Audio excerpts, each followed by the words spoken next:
Hello friends, बहुत बहुत welcome है आपका अपने यूट्यूब चैनल गुरुकुल कैपिटल में। तो आज हम बात करने वाले हैं डीएलएड थर्ड सेमेस्टर को लेके। अभी हाल फिलहाल में आपका डीएलएड सेकंड सेमेस्टर और फोर्थ सेमेस्टर का रिजल्ट आया है, जिसमें बहुत सारे बच्चों की बैक लगी है। बैक लगने का सबसे प्रमुख कारण ये है कि आप लोग अपने एग्ज़ाम को लेकर सीरियस नहीं होते हैं, और इसमें जो चीज़ें पूछी जाती हैं डीएलएड में बहुत ज़्यादा आपको डिटेल में यहाँ पे नहीं पूछा जाता है। जितनी भी चीज़ें पूछी जाती हैं सीमित चीज़ें पूछी जाती हैं। अगर आप उतनी ही चीज़ों को अच्छे से पढ़ लें तो आपका किसी भी सब्जेक्ट में बैक नहीं लगेगा।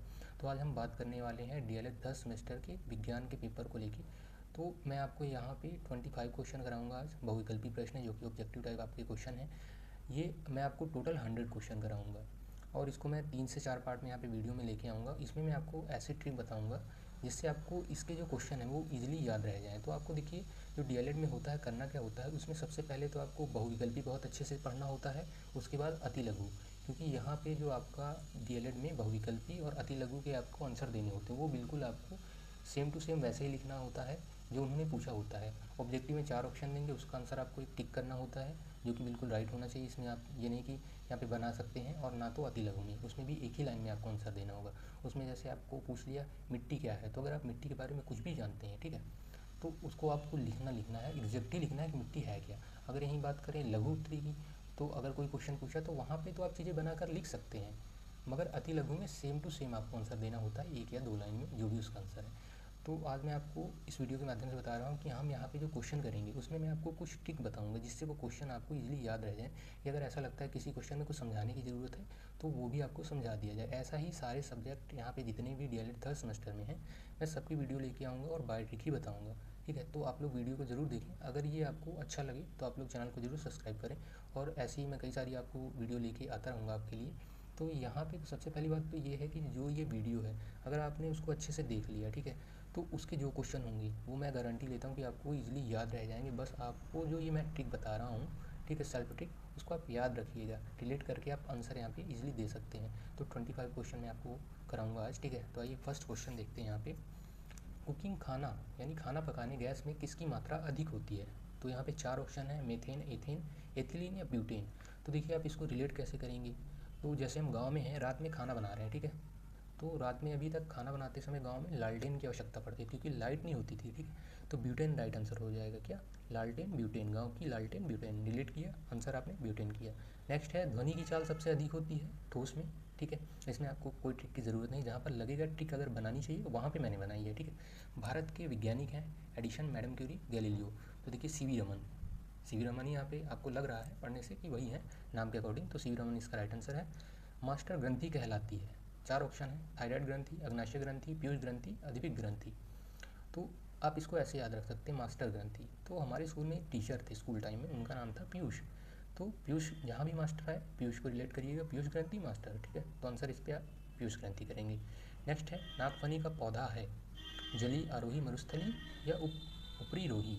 तो सपोज यहाँ पे नागफली यानी नाग है, नाग ने फन मारा, नागफनी, नाग ने फन मारा, तो क्या होगा, सीधे ही बंदा मर जाएगा, मरुस्थली, नागफली मरुस्थली। इसको रिलेट करके याद करिएगा, ठीक है। आपको फ़नी ज़रूर लग सकती है, मगर अगर आप इसको अच्छे से याद कर लेंगे तो एग्ज़ाम में आपका क्वेश्चन नहीं गलत होने वाला है। और सारे ही सब्जेक्ट को मैं ऐसे ट्रिक के थ्रू ही आपको यहाँ पे कवर कराऊंगा, ठीक है। तो अगर आपको एक बार में नहीं समझ आता तो आप वीडियो को दोबारा से वॉच कर लें, आपको 2 से 3 बार में ज़रूर अच्छे से याद हो जाएगा, भूलेगा नहीं, आप इसको करके देखिएगा, ठीक है। एसिटिलीन का रासायनिक सूत्र है C2H2, निकट दृष्टि दोष को दूर करने के लिए प्रयोग किया जाता है। तो उत्तल लेंस, अवतल लेंस, उत्तल दर्पण, अवतल दर्पण। तो निकट दृष्टि, तो इसमें आप क्या टिक लगाएंगे, निकट दृष्टि है तो क्या है, निकट आओ, निकट आओ, निकट आओ यानी अवतल, जहाँ भी निकट दृष्टि है निकट आओ अवतल, इसका राइट आंसर हो जाएगा। नेक्स्ट है समुद्री तल पर दाब के पारे की ऊंचाई होती है, तो इसका जो आंसर हो जाएगा आपका हो जाएगा 76 सेंटीमीटर। इसमें किसी भी ट्रिक की आवश्यकता नहीं है। नेक्स्ट क्वेश्चन देखते हैं। नेक्स्ट क्वेश्चन है आपका 9th क्वेश्चन, निम्नलिखित में से पत्ती से संबंधित अंग नहीं है। तो 4 ऑप्शन दिए गए हैं, राइट आंसर है इसका पर्व संधियाँ। कार्बन का आकृष्टीय रूप है, कार्बन का आकृष्टीय अपरूप है, यहाँ पे लैंप ब्लैक है।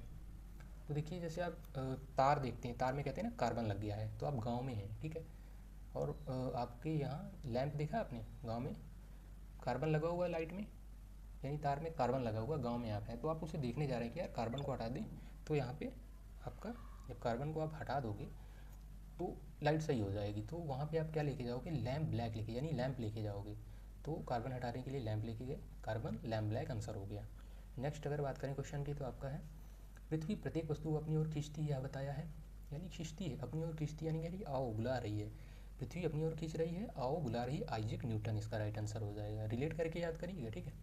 कुम्हार को चाक की गति होती है, कुम्हार के चाक की जो गति होती है बर्तन बनाते समय देखिए घुमाता है ना, तो घूर्णन गति होती है। सामान्य वृत्त की लंबाई होती है 3.0 मीटर से 30 मीटर तक। प्रथम प्रकार के तोलक का उदाहरण है, तो इसको कैसे याद रखेंगे।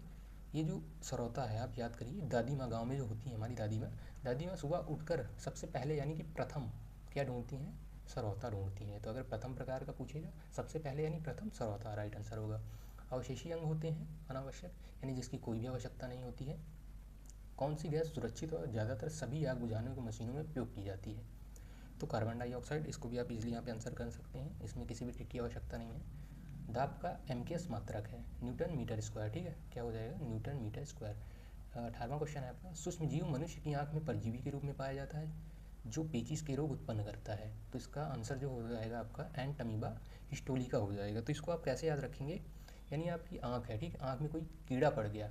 अब आपको सबसे पहले आपकी आंटी दिखी, आपने क्या पूछा, आंटी मम्मी कहाँ है, आंटी मम्मी कहाँ है, आंटी अमीबा अम्मा कहाँ है, तो इसका जो आंसर हो जाएगा आंट अमीबा हो जाएगा। मम्मी बा आंट अमीबा, आपने आंटी से क्या पूछा, मम्मी बा यानी मम्मी कहाँ है, आंट मम्मी कहाँ है, आंट अमीबा हिस्टोलिका इसका आंसर हो जाएगा। यानी रिलेट करके ही याद करना है, ठीक है। ठीक कुछ फनी भी लग सकती हैं आपको, मगर ये सेल्फ ट्रिक है, आप इसको याद रखेंगे तो अच्छे से याद हो जाएंगी। बायकान डैश का बना होता है, तो इसका जो आंसर हो जाएगा आपका उपास्थि हो जाएगा। नेक्स्ट क्वेश्चन करेंगे हम यहाँ पे 20 क्वेश्चन आपका है नवीकरणीय संपदा है, नवीकरणीय संपदा है यानी जिसे दोबारा प्राप्त किया जा सकता है, क्या मृदा हम दोबारा प्राप्त कर सकते हैं। हरित लवक पाया जाता है वनस्पति कोशिका में, जो आपका हरित लवक होता है वो किसमें पाया जाता है, वनस्पति कोशिका में। नेक्स्ट क्वेश्चन है टेलीफोन का आविष्कार किसने किया था, ग्राहम बेल, तो इसको कैसे याद रखेंगे, टेलीफोन यानी फ़ोन की आपकी बेल बजी ग्राहम बेल, टेलीफोन फ़ोन की बेल बजी ग्राहम बेल, तो इसको रिलेट करके याद करेंगे। कार्बन का पृष्ठीय रूप है, तो इसका जो राइट आंसर हो जाएगा आपका हीरा हो जाएगा। 24वां क्वेश्चन है द्रव की गैस में बदलने की क्रिया को कहते हैं, यानी द्रव है उसको गैस में जब बदला जाएगा तो क्या होगा, वाष्पीकरण कहलाएगी, ठीक है। देखिए यहाँ पे पिक्चर बनी हुई है, उससे आप समझ सकते हैं 24वां क्वेश्चन को। 25वां क्वेश्चन है चना मटर की जड़ों की गांठों में पाया जाने वाला जीवाणु है राइजोबियम। तो चना मटर का देखिए ना, आपने कहते हैं ना मार्केट से जाके बिया लेके आओ आप, जब भी इसको बोना होता है तो बिया से याद रखेंगे राइजोबियम, ठीक है। चना मटर की जड़ों की गांठ में पाया जाता है राइजोबियम। तो देखिए यहाँ पे मैंने आपको 25 क्वेश्चन कराए हैं जो कि आपके एग्ज़ाम के दृष्टिकोण से बहुत ही महत्वपूर्ण है, और इसमें मैं 100 क्वेश्चन कराऊंगा। तो आप लोग मेरे जो क्वेश्चन आगे के होंगे उन वीडियो को आप ज़रूर देखिएगा, ऐसे रिलेट करके बताऊंगा। तो अगर आपको वीडियो अच्छा लगा हो तो चैनल को आप सब्सक्राइब कर सकते हैं। Thanks for watching friends.